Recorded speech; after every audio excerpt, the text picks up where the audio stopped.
to and going to my first recovery meeting by Celebrate Recovery um, was was scary. Thankfully, my husband supported me and went with me, and we knew at least one person, and that that's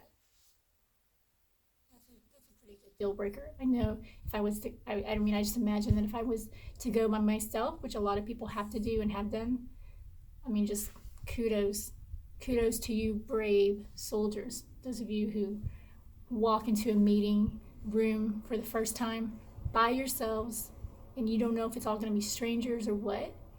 Um, there's a lot of brave people in the world, so brave. And I just want to say, though, that I think that someone like you, or anybody that goes into a meeting to start your own recovery and you don't know anybody, or you might just know a few, that's like, that's big. And I'm so proud of you, like so proud, because you're taking care of yourself, you're respecting yourself, and you may not realize it yet, but you're also taking care of a lot of people around you and showing respect to a lot of people around you, because you may not realize it yet, but your life is so precious and valuable, and your life affects so many around you. I'm sure you don't see it, and I know that when we are in pain, we don't see it at all. We just see our pain, and we're dealing with our pain, and that's all we can do.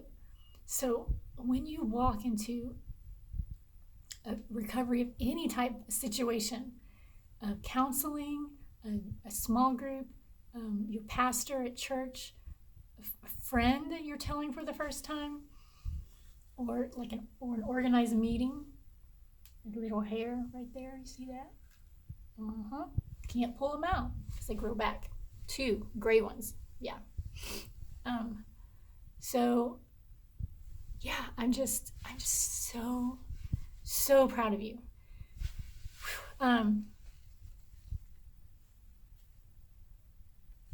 Yeah, I mean, it was cool. Like the first meeting, Celebrate Recovery meeting I went to, there's a structure, there's a format, they do this, this, and this, and I don't know what to say. There's some cool people. And what I will say about Celebrate Recovery, I don't know about other groups, is that every other meeting there's a testimony. And it's either live, where somebody who's actually gone through a program for quite a while and has thoughtfully written out their journey, and then they share it in front of the group. And that is an act of huge bravery in and of itself. Or the testimony is videotaped from across the United States, from other Celebrate Recovery groups, because you run out of people, that can tell their story live because you only have so many people. I mean, I just want to say that those testimonies, hearing other people talk and share their story, oh my goodness, it's gold. It's magical. It's miraculous. It's healing. It's freeing. It's eye-opening. It's a game changer. Seeing life through another person's perspective, through their eyes, through their pain, through their struggle, what they went through. It's like, oh, I'm not alone. I am not alone. I have not been alone all these years. I mean, their situation, their circumstances, their structure of family or life in school or what they did in life was different than mine.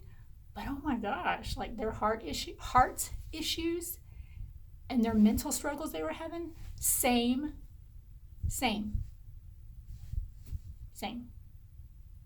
So I used to think that, like, if you came from a certain kind of family structure, yeah, it's going to make sense that you're going to have some problems or some issues.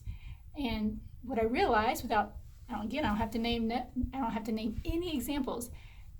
People come from all kinds of family situations and backgrounds. Some you would think are just ideal, and some you'd be like, oh my gosh, I don't even know how you're standing up today, because that was so hard. Your family background was so hard.